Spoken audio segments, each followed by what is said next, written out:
हमारे यूपी सरकार के पास बहुत पैसा है वोट खरीदने के लिए, बट शिक्षा के लिए उनके पास जीरो फंड है। वो शिक्षा पे बिल्कुल नहीं खर्च करना चाहते। आज लखनऊ में जैन अल्फा सड़क पर है, वो एक टीचर की मांग कर रहा है। भाई हमारे पास स्कूल है लेकिन टीचर नहीं है, टीचर तो दो। बिना टीचर के शिक्षा कैसे संभव है? गुरु तो चाहिए ना। शिक्षित होने के लिए पढ़ा लिखा एक आदमी अपॉइंट होगा, उसको आप सैलरी दीजिए, वो हम लोग को पढ़ाएगा। हम शिक्षित होना चाहते हैं लेकिन सरकार करे नो। हमारा फंड कांवड़ के लिए, हमारा फंड धर्म के नाम के लिए, हमारा फंड बजरंग दल के लिए, हमारा फंड जो दंगा फसाद करते हैं उनके लिए है, हमारा फंड टूटी सड़कें बनाने के लिए, हमारा फंड इन सब चीजों के लिए, और हमारा फंड वोट खरीदने के लिए है। महिलाओं को 50,000 निर्धारित कर दिया गया है वोट खरीदने के लिए। हालांकि महिलाएं यूपी की डरी हुई हैं, वो कह रही हैं कहीं ऐसा ना हो राम ट्रस्ट मंदिर का पैसा, चोरी का पैसा हमारे खाते में ट्रांसफर कर दें तो पाप लगेगा, भगवान राम श्री राम माफ भी नहीं करेंगे। तो महिलाएं बहुत डरी हुई हैं। लेकिन उन सब कामों के लिए हमारे यूपी में बहुत पैसा है। कांवड़ के लिए स्कूल को फंड दिया जा रहा है, छोटे छोटे बच्चों को कांवड़ यात्राएं कराई जा रही हैं, उसके लिए बहुत सारा पैसा है। सड़कें रोक दी जा रही हैं, यातायात रोक दिया जा रहा है, लेकिन शिक्षा के लिए हमारे प्रदेश में 1 रुपया नहीं है, जीरो फंड है। अब जैन अल्फा सड़क पे है, बवाल कर रहा है भाई हमें टीचर दो, हम कैसे शिक्षा प्राप्त करेंगे?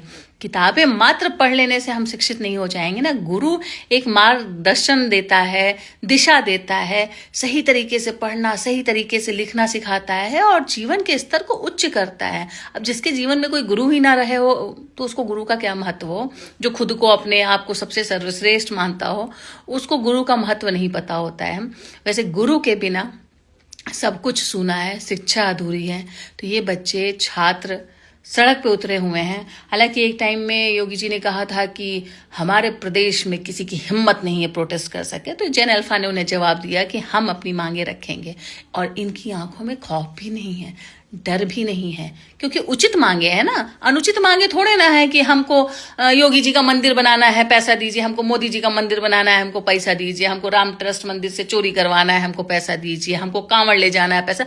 अनुचित मांगे नहीं है ना, इसलिए ये बच्चों की आवाजें बुलंद हैं और वो सड़क पर खड़े हैं। और पुलिस क्यों उन पे लाठी बरसाएगी? भाई पुलिस के भी तो बच्चे पढ़ रहे हैं। ये पुलिस वालों को पता है कि अगर शिक्षा नहीं ग्रहण करेंगे, यही शिक्षा ग्रहण करके हम वर्दी पहने हैं, अगर ये बच्चे शिक्षा नहीं ग्रहण करेंगे, इनको गुरु नहीं मिलेंगे, इनके स्कूल में पढ़ाई नहीं होगी, तो स्कूल का बोर्ड तख्ती लगाकर और बिल्डिंग खड़ा करके शिक्षा नहीं प्राप्त की जा सकती ना। ये पुलिस वाला पढ़ा लिखा इंसान है, उसको भी पता है, इसलिए वो खड़े हैं चुपचाप। लेकिन सोचिए इस बारिश में भी जैन अल्फा, इतनी सारी लड़कियां खड़ी हैं। ये लड़कियों की जो जागरूकता है ना, ये समाज की दशा और दिशा बदलने वाली है। क्योंकि बहुत बहुत बहुत ज़्यादा माई फ्रेंड करके कहा गया कि ये कल्चर शॉक से है और लड़कियां बोलने लगी। भाई क्यों बोलने लगी हैं? आप धुरंधर जैसी फिल्मों में गाली दिखा सकते हैं, आप वातावरण में गाली दिखा सकते हैं, आप संसद में गाली दिखा सकते हैं, संसद में रेपिस्ट को बैठा सकते हैं, और लड़कियां अपने हक में आवाज मांग लें तो आप कहते हैं कि भाई हमारी संस्कृति ही डूब रही है। वाह भाई, दोगली नीति, बड़े दोगले आप लोग हो। लेकिन जनता जाग चुकी है। शिक्षा की मांग चौतरफा हो रही है, क्योंकि सबको पता है, सब पढ़े लिखे इंसान को पता है कि बिना शिक्षा के किसी भी देश का कल्याण नहीं हो सकता है। तो शिक्षा बेसिक जरूरत है, जिसे पूरी करने में ये सरकार पूरी तरीके से असमर्थ है।